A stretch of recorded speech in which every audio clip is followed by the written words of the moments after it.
guys really got caught up in the officiating there, and that's when things started to unravel. Is that what did you see there? I think there was a little bit of that throughout the game, so not necessarily only in the fourth, but probably something we shouldn't do as much, and we all did too much. Brian Rob Maslow, offensively, you guys really struggled there for a big chunk of the fourth quarter.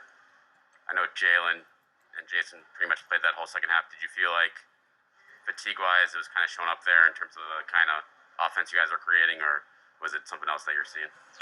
Could have been. We ran them obviously a longer stretch to get back in the game in the third. Looked like our decision-making waned a little bit in the fourth, and could have been from that. We weren't getting a whole lot of production off the bench. Went with them a little bit longer, being that they got us back in and tried to use the timeouts for their rest. But we got away from a little bit of what got us back in the game in the third, and decision-making and fatigue could be a part of it. The reason why. Hi, Coach. Tal from Haaretz newspaper in Israel. You played back-to-back Game 7. Now you're playing a very demanding final series against the Warriors. Do you think this has started to take a toll on your players? No, I don't think that's the reason at all.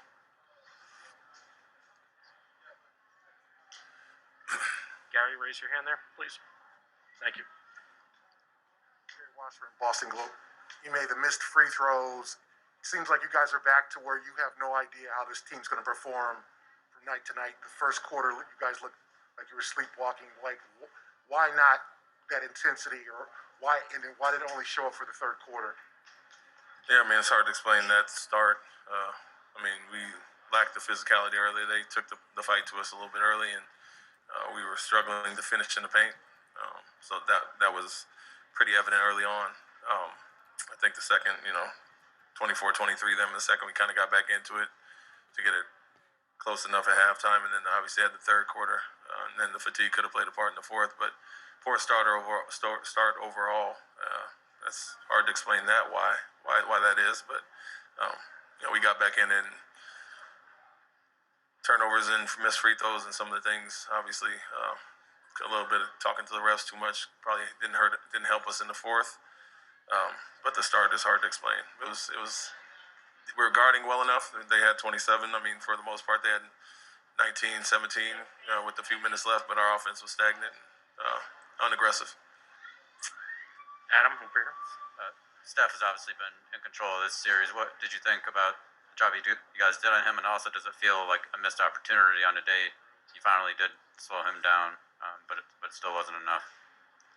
Yeah, better job on him. A little more physical there. Switched up the coverage a little bit, but have to do it on the others. And anytime you got Wiggins with 26, Thompson with 21, Payton and Poole off the bench 15 and 14, they're kind of making up for some of the things he was doing. So overall, it's a solid job on him. But again, I don't know if it was our defense as much as offensive struggles that hurt us tonight.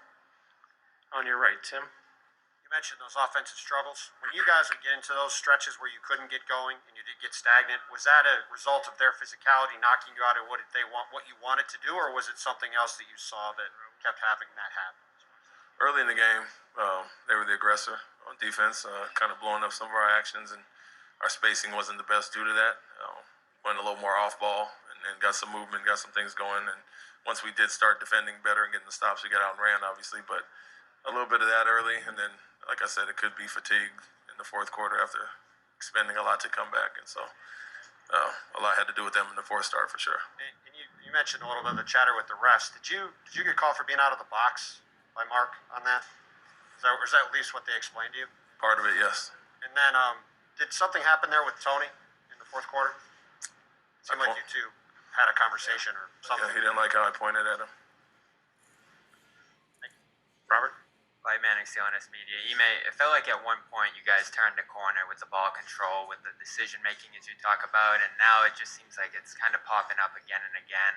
Just from your perspective, is it a matter of needing to call more plays? I know you can only say so much to limit what's going on out there, but just what do you think has gone wrong with the ball control for this group? Playing in the crowd too much is cause of a lot of these turnovers. Obviously, Jason, Marcus having 4, and Jalen having 5. Our like I said, get caught in some tough spots at times. And so when we're at our best, it's simple ball movement. I think that third quarter showed that. The driving kick was beautiful. It was working, getting guys wide open shots. And then, like I said, I don't know if fatigue affects the decision making a little bit there, or just physically don't have the burst to finish it off. But that has been a problem for us, obviously, at times in this series, quarters specifically, where we got a little stagnant. And so when we do it well, it works and it looks good, and we get shots that we want. We kind of slow it down or play in the crowd, and those turnovers pop up in the bad offense. On your right, John. John Corrales, Boston Sports Journal. When you were down 3-2 to Milwaukee, you sat in front of us and you exuded a lot of confidence. Tonight, it seems like you're kind of like searching for answers. How are you feeling going into a game 6 where now your back's against the wall again? Well, feeling the message to the guys is to be confident going home, get your rest, and then let's get ready to bring it back here. So for us, it's really about consistency, and that's the thing we're not having throughout a full game.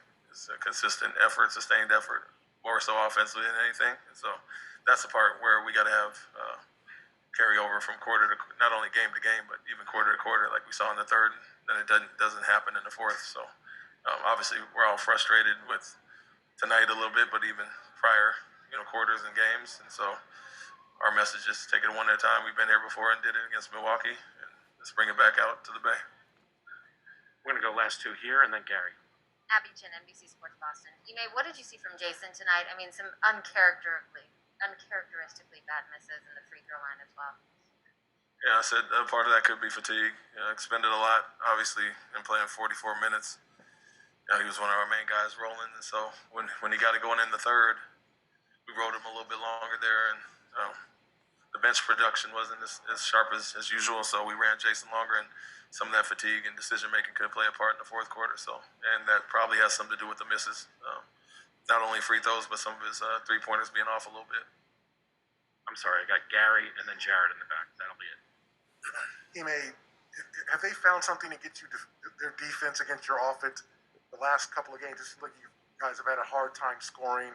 Besides that third quarter when the three went down, it just seems like there's nothing easy.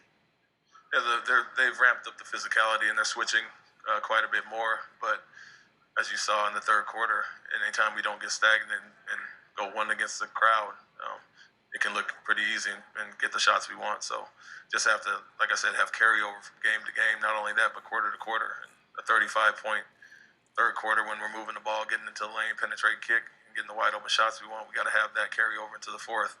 And to basically only have 14 or so until the young guys came in late, obviously it was a night and day quarter from the third and the fourth. And as I said, we rode them a little longer. Fatigue could play a part in that, whether it's physical or some of the decision making and turnovers there. But kind of went with the high hands that got us back in the game. Jared, last question. We've been talking about offensive stagnation and crunch time pretty much throughout the year, and you've always talked about how the players spreading the floor need to have some sort of movement or actions to create their own openings. And tonight, whenever somebody will get some way to try to kick out, the defense knows where to be because they're not moving. So why do you think this far into the year we're still having that stagnation issue? Spacing was the issue with them being physical, especially in the first quarter. They kind of blew up some of our actions, and we were playing basically on top of each other. So what worked well, especially in Game 3 at home, was one of our best games of getting spaced out quick to our actions and then penetrating kick. And so, like I said, you got to have carryover game to game, not only game to game, but what we did in the third quarter. So a little bit, credit to them as far as their physicality on defense. But at this point, we know what works well for us, and we got to have that consistency. Thanks, Coach. Thank you.